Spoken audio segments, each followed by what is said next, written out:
ত্রয়োদশ জাতীয় সংসদ নির্বাচনের রিটার্নিং অফিসারের সিদ্ধান্তের বিরুদ্ধে আপিলের উপর দ্বিতীয় দিনে শুনানি চলছে নির্বাচন কমিশনে।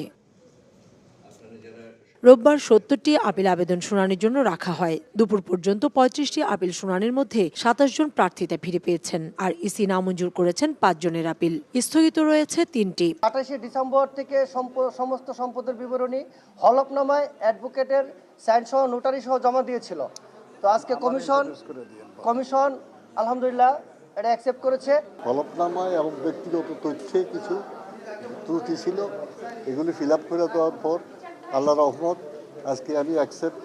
বেশিরভাগ ক্ষেত্রে এক পক্ষের শুনানি শুনেই সিদ্ধান্ত নিতে হচ্ছে ইসিকে। শুনানিতে হলফনামাটি সংশোধন করে আপিল করেছি। আজকের শুনানিতে আমাদের নির্বাচন কমিশনার শুনানির পরে আমাদেরটি বৈধ ঘোষণা করেছে। আজকে আমার মনোনয়নটি মঞ্জুর হয়েছে।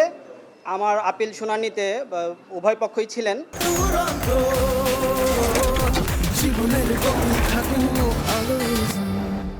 এদিকে দলীয় প্রার্থীদের পক্ষে আইনজীবী হিসেবে শুনানিতে অংশ নিতে আসে জাতীয় পার্টির মহাসচিব শামীম হায়দার পাটোয়ারি। এ সময় কমিশনের রায়ে সন্তোষ প্রকাশ করেন তিনি। দেশে বর্তমানে আমরা বলবো কিছুটা বিএনপি জামাতের সরকার বিদ্যমান, কারণ তাদের লিস্ট অনুযায়ী প্রশাসন সাজানো হয়েছে। সেখান থেকে নিরপেক্ষতার প্রশাসন তো দেখাতে হবে। প্রশাসনের বিভিন্ন যাদের বিরুদ্ধে অভিযোগ আছে তাদেরকে ট্রান্সফার করা এবং লেভেল প্লেইং ফিল্ডের পরিবেশ সৃষ্টি করা।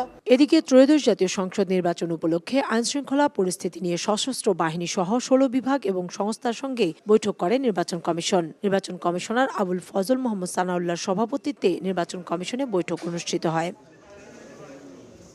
ভোটের সহিংসতা ঠেকাতে আরও জোরালো ভূমিকা রাখতে মাঠ প্রশাসনকে নির্দেশ দেয় ইসি।